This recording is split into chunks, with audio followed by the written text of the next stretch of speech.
The smell of oil still clung to my hands when my phone vibrated. Not rang, vibrated. That mattered.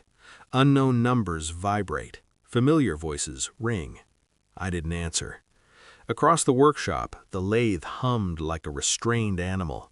Steel met steel. Sparks flickered and died. I liked that sound.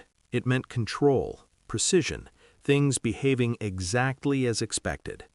The vibration stopped, then started again. This time, a message. If you want to join Thanksgiving, come wash the dishes. A pause. Another line followed. Don't embarrass us again.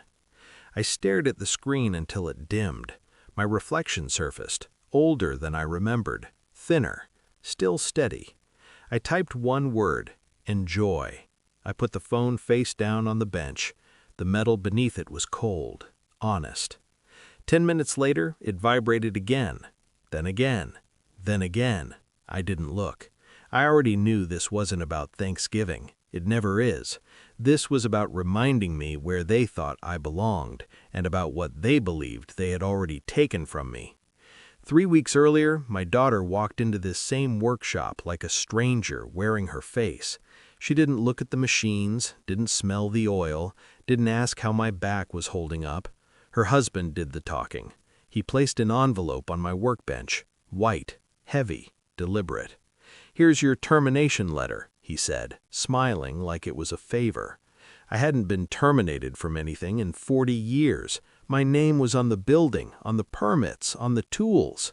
My daughter crossed her arms. You're a stubborn old man, she added. You're embarrassing us. You don't fit the brand anymore. Brand. The word scraped. They explained it clinically. Shares transferred. Decisions made for my own good. Legal documents I had signed years ago without reading closely enough. Trusting family where contracts should have been. I listened, nodded. I felt something detach quietly inside my chest. Not pain, weight. Later that night, I opened the envelope again, read every line, every clause. There was one name that appeared repeatedly in the fine print, my uncle's, a man they believed had died broke and bitter years ago, a man they had never bothered to check on. I didn't confront them. That's what they expected. Instead, I started counting. Phone calls unanswered, emails redirected, accounts frozen, then quietly unfrozen by signatures that weren't mine. I pulled records, old ones, corporate structures layered like onion skin. I followed the trail back, not forward. People assume age dulls perception. It sharpens it. At night, I replayed conversations, the impatience in my daughter's voice, the way her husband avoided specifics, how quickly they wanted me gone. Greed leaves fingerprints. So does fear. I reached out to a Swiss firm I'd worked with decades ago. Didn't explain why. Didn't need to. They already knew my uncle very well. When the confirmation arrived, I didn't smile. I exhaled. My uncle hadn't lost his fortune. He had hidden it. And he had been waiting to see who would come looking for him and who would come looking for his money. He arrived 2 days later, not in a limousine, in a quiet sedan.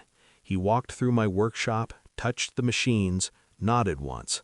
"They thought you were finished," he said. "I was," I replied, "just not the way they planned."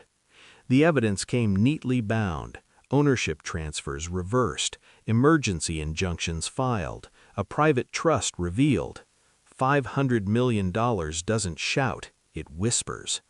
We invited my daughter and her husband to lunch, neutral ground, glass walls, no raised voices.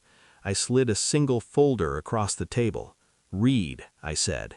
They did. Her husband's confidence evaporated first, pupils dilated, jaw tightened. My daughter followed. Her hands began to shake. "What is this?" she asked. "A mirror," I said.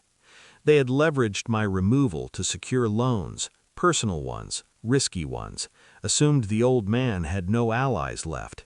They assumed wrong. My uncle stood. "You disrespected blood," he said calmly. "That's expensive." Silence fell hard. I didn't raise my voice. I didn't accuse. I simply watched them understand. I didn't take the company back. I took everything else. Voting rights, assets, influence. I let them keep their titles, empty things, decorations on a collapsing wall. When the Thanksgiving message came later, I was already in Switzerland. The villa wasn't extravagant, it didn't need to be. Light poured through glass like forgiveness I no longer required. I sent no reply, I posted nothing. Someone else did. 71 calls followed, voicemails stacked like apologies written too late. My daughter cried. Her husband pleaded. His voice broke in places I had never heard before. I deleted them all without listening to the end. Power doesn't need witnesses. I wake early now. The air is clean, the silence earned.